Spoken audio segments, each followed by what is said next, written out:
Good morning बच्चों, मैं लोकेश साहू, प्रयास कोचिंग सेंटर भानु प्रतापपुर, कांकेर, छत्तीसगढ़। बच्चों आप लोगों का चल रहा है इंग्लिश ग्रामर और इंग्लिश में हम लोग देख रहे हैं वॉइस हम लोगों का चैप्टर चल रहा है। फर्स्ट वीडियो हमारा पहला पार्ट बन चुका है। आप उसको पहले देखें। जो सामान्य सेंटेंस का रूल के अनुसार से हमारा चेंज होता है वो एक्टिव से पैसिव, उसको हमने देख चुका है। आज जो हम लोग करेंगे वो है पार्ट टू है, जिसमें हम लोग एक्स्ट्रा जैसे रहता है अन्य रूल से जो बनते हैं वॉइस बनाने के लिए, वो हम लोग देखने वाले हैं। तो चलिए स्टार्ट करते हैं। चलिए पहला रूल 1 देखते हैं। इसमें लिखा है वाक्य का सब्जेक्ट अनिश्चित हो। देखिए हमको यहाँ पर सब्जेक्ट के रूप में अनिश्चितता नजर आ रहा है ना, कि सब्जेक्ट है ऑब्जेक्ट नहीं है, ऑब्जेक्ट है तो सब्जेक्ट नहीं है ना। तो ये जब सब्जेक्ट है ना वो नहीं है तो हमको क्या लगाना है, तो पीपल से है तो उसके लिए क्या हो जाएगा, हमको एक जब कोई सब्जेक्ट ना मिले तो हम एक सब्जेक्ट लगाते हैं, वो लगाते हैं इट। ठीक है, इट। अब ये से है और ये पीपल है ना, तो इसके अनुसार से क्या हो जाएगा आपका यहाँ पर हेल्पिंग वर्ब, क्योंकि वर्ब फर्स्ट फॉर्म है और ये हमको ये मानना है कि ये सिंपल प्रेजेंट है। तो सिंपल प्रेजेंट का रूल क्या होता है, तो सब्जेक्ट ऑब्जेक्ट होता है, उसके बाद होता है इज अमार में से कोई एक इज अमार, उसके बाद होता है आपका V3 प्लस ऑब्जेक्ट होता है या सब्जेक्ट होता है ना। तो ये होता है, तो ईट हमको सब्जेक्ट बना दिए। अब ईट के अनुसार से इसमें से क्या हो जाएगा, इज हो जाएगा, इट इज। अब ये जो हो जाएगा शेड हो जाएगा, वर्ब का थर्ड फोर्थ फॉर्म। अब देखिए ये पीपल को हम इधर नहीं लाना है ना, हम उसी के लिए ही तो हमको क्या कर लगाए हैं इट, क्योंकि अनिश्चित है। लोग कहते हैं तो ये इसके लिए इट लग गया। अब पीपल वापस से नहीं आएगा, ये यहीं पर ही आपका वॉइस बन गया। ठीक है, तो ये ध्यान रखना है, वापस से इसको उधर नहीं आना है। तो ये दे सेड है ना, तो क्या हो जाएगा दे सेड के लिए आपको यहाँ पर दे है वे है, तो यहाँ पर दे का दे ही रहेगा। क्यों? क्योंकि ऑब्जेक्ट है, ये सब्जेक्ट के रूप में हम इसको इस्तेमाल करें है ना, ऑब्जेक्ट के रूप में। यहाँ पर आपका सब्जेक्ट नहीं है, क्यों इसको हमने ऑब्जेक्ट के रूप में इस्तेमाल किए। दे के साथ हमको क्या लगेगा, आर लगेगा, उसके बाद है दे आर शेड। ठीक है, अब यहाँ पर हमको सब्जेक्ट तो मिला नहीं है ना, सब्जेक्ट नहीं है, दे सेड वे कहते हैं है ना, तो आपका क्या है इस टाइप का बनेगा दे आर शेड। फिर बनेगा एवरीबॉडी सेस, तो क्या बनेगा एवरीबॉडी सेस का एवरीबॉडी आर शेड, एवरीबॉडी के अनुसार आर, उसके बाद इसका क्या बन जाएगा सेड। ठीक है, उसके बाद समवन विल हेल्प मी, इसका क्या हो जाएगा समवन के जगह में आपको क्या लगाना पड़ेगा, क्योंकि यहाँ पर हेल्प मी लिखा है, मी मतलब आपका ऑब्जेक्ट मिला हुआ है, तो यहाँ मी का हो जाएगा आई के बाद क्या हो जाएगा, आई के बाद विल, क्योंकि ये जो है आप कौन सा सेंटेंस में मिल गया आपका फ्यूचर, सिंपल फ्यूचर में आई विल के बाद लगता है विल बी, उसके बाद है और थर्ड फॉर्म तो हेल्प्ड, उसके बाद यहाँ हमको वापस से ये समवन को नहीं लगाना है, ध्यान रखना है ना, ये वापस से इसको समवन को नहीं लगाना है। तो इतना तक आपका बन जाएगा वर्ब का थर्ड फॉर्म, बाय समवन ऐसा करके हमको नहीं लगाना है, ध्यान रखना। ठीक है, तो अब देखते हैं रूल नंबर 2। चलिए रूल नंबर 2 देखते हैं। सब्जेक्ट के बाद वर्ब आता है, हेल्पिंग वर्ब जो भी होता है, एच वर्ब जो होता है हेल्पिंग वर्ब के बाद टू रहता है ना, टू रहता है, टू इन्फिनिटिव, तो इन्फिनिटिव वर्ब टू बी के बाद इन्फिनिटिव रहता है। जैसे कि यहाँ पे ये टू है, I am to help him, तो इसके लिए क्या हो जाएगा आपको क्या रखना है, ये जो है इसको हमको क्या रखना है सब्जेक्ट बना कर रखना है। तो ये हो जाएगा ही के अनुसार से इज हो जाएगा, ही इज, उसके बाद है ये टू के बाद बी लगाना है, टू बी, इसी को ध्यान रखना है, टू के बाद to, he is to be, उसके बाद हो जाएगा वर्ब का थर्ड फॉर्म, ये टू बी लगेगा, हेल्प्ड। उसके बाद देखिए यहाँ पर बाय मी किया जा सकता है, बाय मी, अगर नहीं करोगे तो भी आपका सही है ना, नहीं करोगे तो भी सही, इसलिए मैंने उसको क्या कर दिया ब्रैकेट में डाल दिया। बाय मी हो सकता है, लेकिन आपको यहाँ तक कंप्लीट आपका हो गया है। ठीक है, he is to be helped, by me नहीं दिया है तो भी आपका करेक्ट है आंसर, बाय नहीं भी डालोगे तो। जैसे दूसरा सेंटेंस और देख लेते हैं, एक सेंटेंस है ना, we are to help him, we are to help him, ये दिया है सेंटेंस, तो इसका क्या बनेगा ही इज, वी आर लिखा है मतलब ये क्या हो जाएगा, हिम का क्या हो जाएगा ही आ जाएगा, ही इज, टू बी हो जाएगा, टू बी, उसके बाद क्या हो जाएगा टू बी हेल्प्ड होगा, हेल्प्ड। अब यहाँ पर बाय वी के लिए अस लिख सकते हैं, लेकिन ये नहीं भी लिखेंगे तो भी आपका चलेगा। तो ये ध्यान रखें, रूल 2 में मैंने बताया कि ये जो 2 है, 2 के बाद 2 तो आएगा ही आएगा उसमें, लेकिन 2 के बाद आपको बी जोड़ना है, बस ये चीज़ का ध्यान रखना है, 2 के बाद बी जोड़ना है। तो ये इस टाइप का इंफिनिटिव वाला सेंटेंस जो रहेगा उसके लिए इस तरह से सेंटेंस बनेगा। चलिए देखिए, रूल 3 है ये, रूल 3। इसमें अगर दिखता है सब्जेक्ट के बाद वर्ब टू हैव है, हैज़ टू, हैड टू, ऐसा आएगा, जैसे कि यहाँ हैव टू और हैव टू है ना। तो इसके बाद क्या हो जाएगा, बी लगाना है। जिस तरीके से अभी पिछला वाला वर्ब टू बी हमने देखा था, है ना, उसी तरीके से इसको भी करना है। तो ये हो जाएगा ही का क्या हो जाएगा, ही के बाद क्या हो जाएगा, ही के अनुसार हैज़, और टू के बाद आपका बी लग जाएगा, उसके बाद वर्ब का थर्ड फॉर्म। तो देखिए ये जो तो नियम कॉमन है, हमको सिर्फ क्या करना है, ये जो है ना 2 के बाद जब है ना तो बी लगाना है, ये ध्यान रखना है। उसके बाद इसमें आप चाहें तो बाय अस, बाय मी कर सकते हैं, नहीं भी करेंगे तो भी आपका चलेगा। ये क्या हो जाएगा, अस है तो क्या हो जाएगा, वी के अनुसार क्या हो जाएगा, वी हैव टू के बाद बी लगेगा, उसके बाद हेल्प का वर्ब का थर्ड फॉर्म हेल्प्ड, उसके बाद हो जाएगा, यहीं पर सेंटेंस समाप्त होगा। अगर रखना चाहें तो बाय यू आप रख सकते हैं, लेकिन नहीं भी है तो आपका सेंटेंस यहाँ तक कंप्लीट माना जाएगा। ठीक है, इसलिए मैंने इन शब्दों को ब्रैकेट में लिख रहा हूँ। ठीक, नेक्स्ट देखते हैं रूल 4। चलिए ये सेंटेंस रूल नंबर 4, सब्जेक्ट है, वर्ब है, वर्ब के बाद प्रीपोजिशन लगा हुआ है। देखिए यहाँ पर प्रीपोजिशन है, क्या है, आफ्टर है, तो वो क्या रहेगा, वो क्या हो जाएगा, तो प्रीपोजिशन वैसा ही रहेगा। क्या बनेगा इसका, आई लुक आफ्टर हिम है तो क्या हो जाएगा, आई लुक आफ्टर हिम का ही इज हो जाएगा, ये हिम है तो ये हो जाएगा ही के बाद ही के अनुसार से आपका हेल्पिंग वर्ब ही इज, उसके बाद verb third form looked, he is looked, उसके बाद आफ्टर, लुक्ड आफ्टर। अब यहाँ पर चाहे तो हम बाय लगा सकते हैं, अगर नहीं भी लगाएंगे तो क्या हो जाएगा, आपका चलेगा। तो ये इसलिए मैंने इसको क्या हो गया, ब्रैकेट में लिख दिया। एक सेंटेंस और देख लेते हैं आपका, I am searching for him, I am searching for him, इस टाइप का है। देखिए यहाँ पर आपका क्या लगा है, आपका फॉर लगा है प्रीपोजिशन, तो ये हो जाएगा हिम का हो जाएगा ही के अनुसार से हो जाएगा ही इज, क्योंकि ये प्रेजेंट कंटिन्यूअस का सेंटेंस है इसलिए यहाँ इज के बाद क्या लगेगा, बीइंग लगेगा, उसके बाद हो जाएगा सर्च्ड, वर्ब का थर्ड फॉर्म सर्च्ड फॉर। ये यहाँ तक का सेंटेंस आपका कंप्लीट हो जाता है। लेकिन अगर आपको ये दिया है बाय मी तो भी आपका करेक्ट है ना, इसलिए मैंने वहाँ पर बाय मी को ब्रैकेट में रख दिया है। ठीक है, तो इस तरीका से आपका रूल 4 बनेगा। यदि वर्ब के बाद आपका क्या दिया है, प्रीपोजिशन दिया है, तो प्रीपोजिशन वैसे ही रहेगा, जहां है आपको वर्ब थर्ड फॉर्म के बाद लगेगा। याद रखना ये प्रीपोजिशन वर्ब 3 के बाद ही लगेगा। ठीक, प्रीपोजिशन वही रहेगा।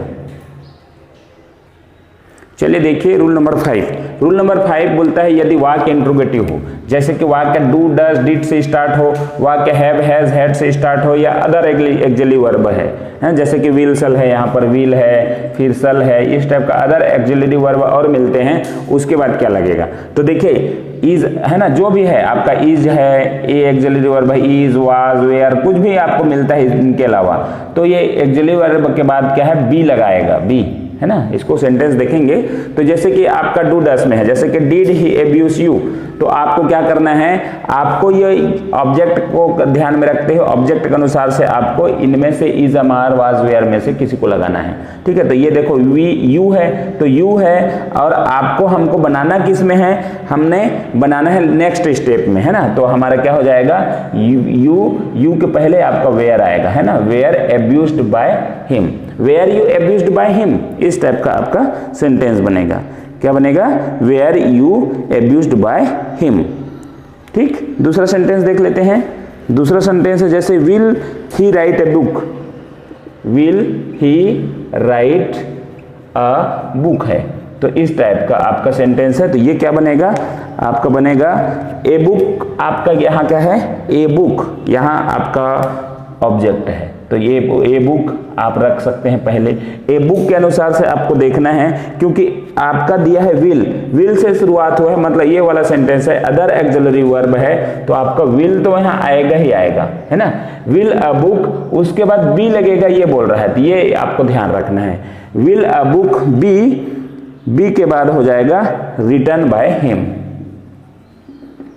रिटन बाय, और देखो यहां पर क्या लगा, ही लगा है, तो ही का क्या हो जाएगा, हिम हो जाएगा। ठीक है, ये सेंटेंस समझ आया। नेक्स्ट सेंटेंस है तीसरा, हैव का देख लेते हैं हम लोग।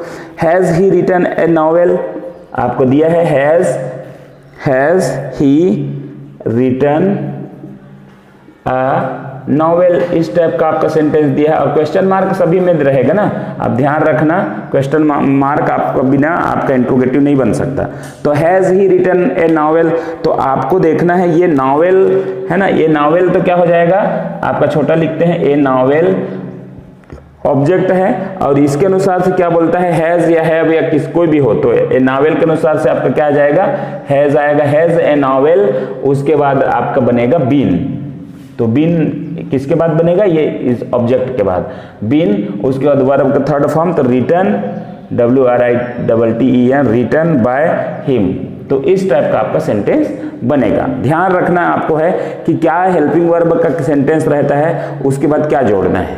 ठीक है, अदर ऑक्सिलरी वर्ब है, जैसे इज अमार से स्टार्ट हो रहा है, तो उसके बाद बी लगाना कंपलसरी, आपको बी लगेगा, है ना, और इस तरीके से आपका सेंटेंस बनेगा। तो यदि वाक्य इंट्रोगेटिव हो तो एक और सेंटेंस देखते हैं, जैसे हु से स्टार्ट है।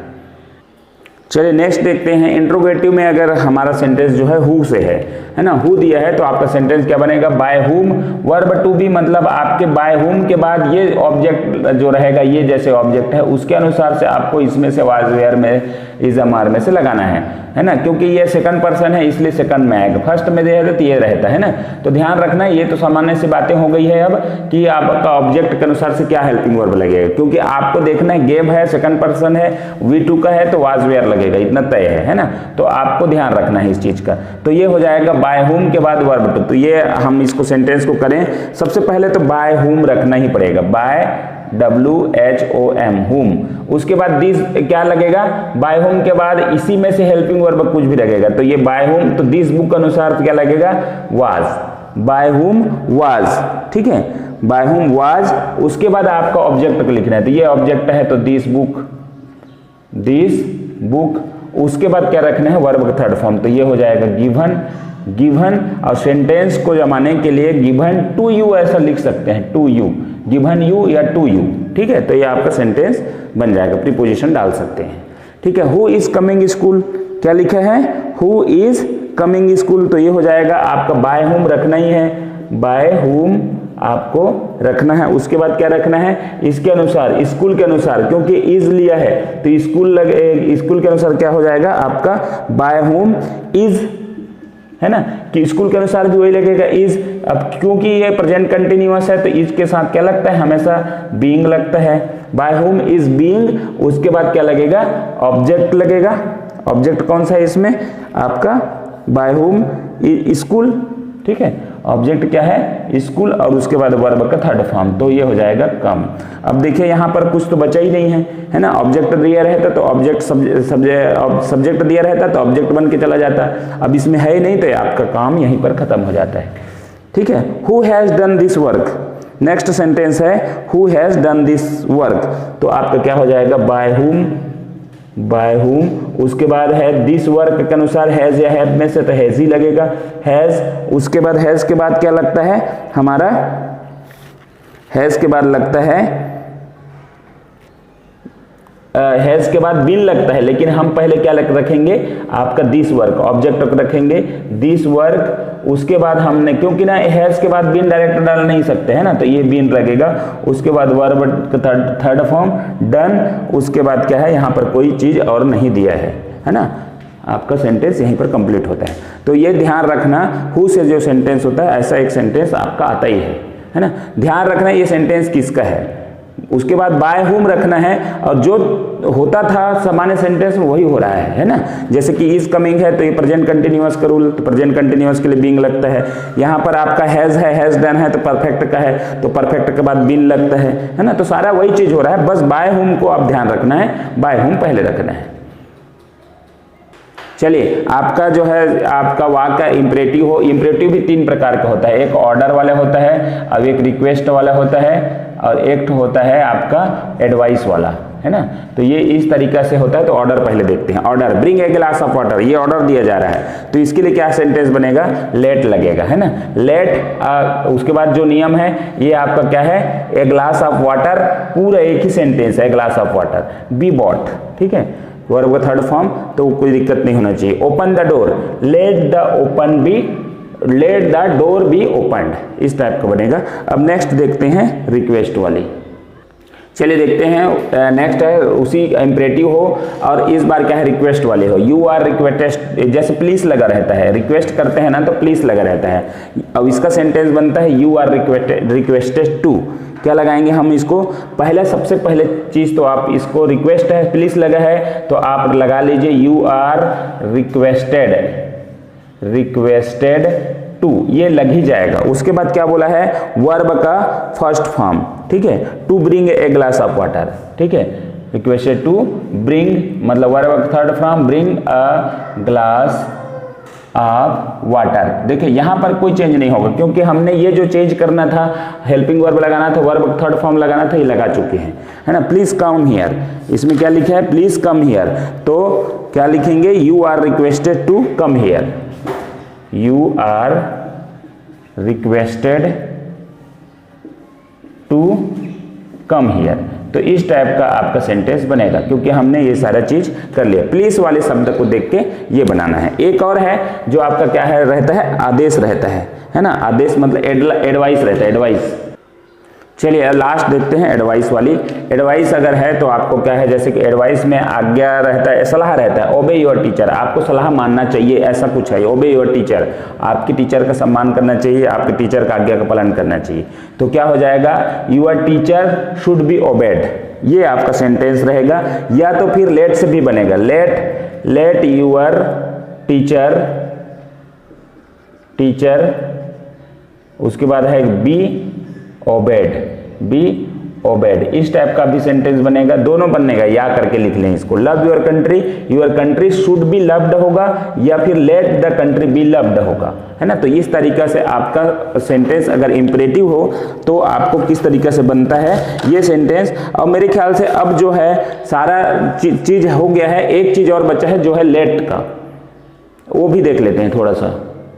चलिए देखिए, ये लास्ट सेंटेंस लेट से स्टार्ट हुआ अगर कोई शब्द है, जैसे कि let me teach the student, ये जो है सामान्य सेंटेंस है ये। इसका वाइज चेंज करेंगे तो हमको सबसे पहले लेट लिखना है, लेट के बाद ये देखिए यहाँ पर ऑब्जेक्ट लिखा है ना, तो आपको क्या लिखना है, द स्टूडेंट्स, तो ये जो है ऑब्जेक्ट है, तो द स्टूडेंट्स, उसके बाद हो जाएगा इसके अनुसार बी रखना है, तो ये बी हो जाएगा। उसके बाद वर्ब का third form taught, TOUGST taught, उसके बाद है बाय, उसके बाद है मी का है तो आई, क्या हो जाएगा, मी का है तो आई, और नहीं लेट है ना, लेट मी है तो आई हो जाएगा। अगर लेट देम रहता तो ये हो जाता आपका दे, ठीक है। तो चलिए नेक्स्ट सेंटेंस जो है, लेट देम डू दिस सम, तो ये क्या हो जाएगा, आपका लेट लिखना ही है ना, ये रहेगा सेंटेंस में। उसके बाद ऑब्जेक्ट लिखना है दिस